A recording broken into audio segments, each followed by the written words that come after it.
Hello students, हाय। हमारा कौन सा पाठ चल रहा है? पाठ 8, पटाखों से तौबा, है ना।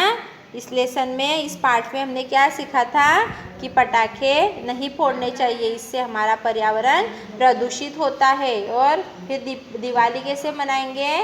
तो जो गरीब बच्चे हैं उनको खिलौने, मिठाइयाँ, कपड़े आदि देकर हम दीपावली मना सकते हैं। ठीक है, चलो इसमें अब अभ्यास जो है वो देखते हैं हम।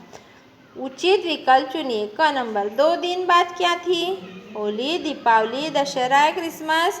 तो क्या थी? दीपावली। दीपावली पर हम टिक लगाएंगे। ठीक है। ख नंबर। पटाखे से क्या निकलती हैं? फूल, खुशबू, ताजी हवा या विषैली गैस? क्या निकलती है पटाखे से? विषैली गैस, है ना। समझ में आया?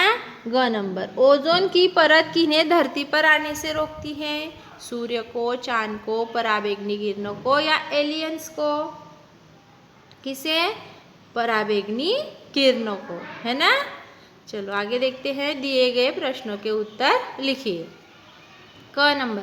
पटाखे किनके मिश्रण से बनते हैं? उत्तर। पटाखे पोटेशियम क्लोरेट और गंधक के मिश्रण से बनते हैं।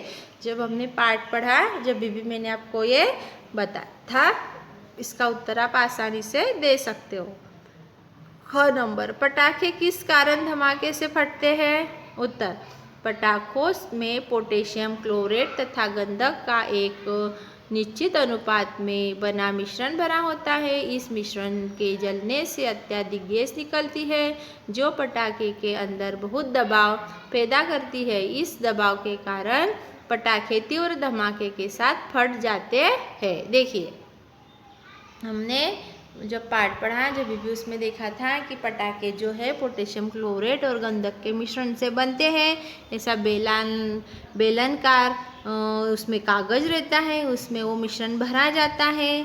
ठीक है। फिर उसको हम जब जलाते हैं तो उसमें से पहले धुआं निकलता है। फिर वो धुएं के दबाव के कारण पटाखे में एकदम जोर से आवाज़ होती है, धमाके की तीव्र आवाज़ होती है ना। वैसे इसमें बताया गया है। ग नंबर। ओजोन परत क्या है? उत्तर। प्रकृति ने हमारे बचाव के लिए पृथ्वी पर एक छाता ताना है, इसे ओजोन परत कहते हैं। ओजोन परत सूर्य की हानिकारक पराबैंगनी किरणों को पृथ्वी पर आने से रोकती है। ठीक है। आगे घ नंबर। वायु प्रदूषण से कौन कौन से रोग फैलते हैं? उत्तर। वायु प्रदूषण से श्वास रोग, क्षय रोग और हृदय रोग जैसी घातक बीमारियां फैलती है। ठीक है, समझ में आ रहा सभी को, है ना। वायु प्रदूषण से भी हमें इतनी सारी बीमारियां होती है। और जब हम पटाखे फोड़ते हैं तो उससे जो जहरीला धुआं निकलता है वो हमारी हवा में फैलता है और इससे हमें सांस लेने में तकलीफ होती है। इसलिए हमें उससे ये बीमारियां हो सकती है। आगे देखेंगे। ये नंबर। ध्वनि कब बहरेपन का कारण बन जाती है? इसका उत्तर है, ध्वनि का स्तर जब निर्धारित सीमा से अधिक हो जाता है तब वह बहरेपन का कारण बन जाता है। ध्वनि मतलब आवाज़, है ना। जब एकदम जोर से आवाज़ आती है, मतलब हमारे जो सुनने का जो स्तर है उससे ऊपर की आवाज़ आती है हमारे कानों में, तो उससे हम बहरे हो सकते हैं। तो पटाखों की आवाज़, जो धमाका है पटाखों का, वो हमारे बहरेपन का कारण बन सकता है ना। इसलिए हमें पटाखे नहीं फोड़ना है इस साल दिवाली पर। नहीं फोड़ेंगे ना। चलो देखते हैं आगे। रिक्त स्थान भरिए। क्या है? खाली स्थान, है ना। यहाँ पर जो बॉक्स है, पहले ही बताया था मैंने, इसको हेल्प बॉक्स बोलते हैं। इसकी सहायता से हम यहाँ पर जो खाली स्थान दिए गए हैं इसे हम भर सकते हैं।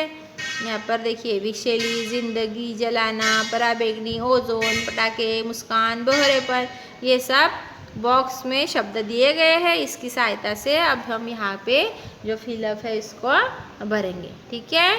चलो, पहला है क नंबर पे।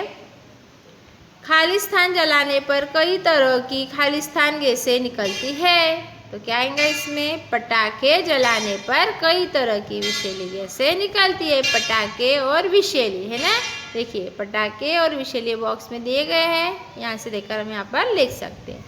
ख नंबर। ओजोन परत सूर्य की पराबैंगनी किरणों को पृथ्वी पर आने से रोकती है। इसमें क्या भरा हुआ है? खालिस्तान पराबैंगनी, है ना। ये देखिए, जो हमारी पृथ्वी पर हमारी सुरक्षा के लिए एक छाता ताना हुआ है उसे ओजोन परत कहते हैं। और ये ओजोन परत सूर्य की पराबैंगनी किरणों को धरती पर आने से, पृथ्वी पर आने से रोकती है, इसलिए खालिस्तान में पराबैंगनी। ग नंबर, पटाखे खालिस्तान कभी कभी खालिस्तान का कारण भी बन जाता है। पटाखे जलाना, यहाँ क्या आएगा? फिलअप में जलाना। कभी कभी बहरेपन, यहाँ पे आएगा बहरेपन का कारण भी बन जाता है। एकदम से उसका आवाज़ जोर से आता है और हमारी जो सुनने की क्षमता है उससे आवाज़ और ज़्यादा रहता है, तो हम बहरे हो सकते हैं या बन जाते हैं। ठीक है, आगे। उन बच्चों को की मुस्कान तुम सबकी ज़िंदगी को अनोखी खुशियों से भर देगी। मुस्कान और ज़िंदगी, ये इसमें खालिस्तान में ये दो शब्द भरे गए हैं, है ना। ये किस पर, कैसे है ये वाक्य यहाँ पर? जैसे हम किसी गरीब व्यक्ति की मदद करेंगे, है ना, तो उनके चेहरे पर ऐसी मुस्कान आ जाती है, वो हमारी भी ज़िंदगी को खुशियों से भर देगी। ठीक है, ये लेसन आ गया। अब होगा आपको समझ में, मैंने पाठ समझा दिया था, तो अभी इसका अभ्यास भी आपको समझा दिया है। आपको क्या करना है? आपके फेयर कॉपी में इसे राइट करना है अच्छे से, क्लीन, बिल्कुल अच्छी राइटिंग में। हैंड राइटिंग जो है आपकी वो शुद्ध होनी चाहिए, अच्छे से आपको लिखना है। Okay, bye.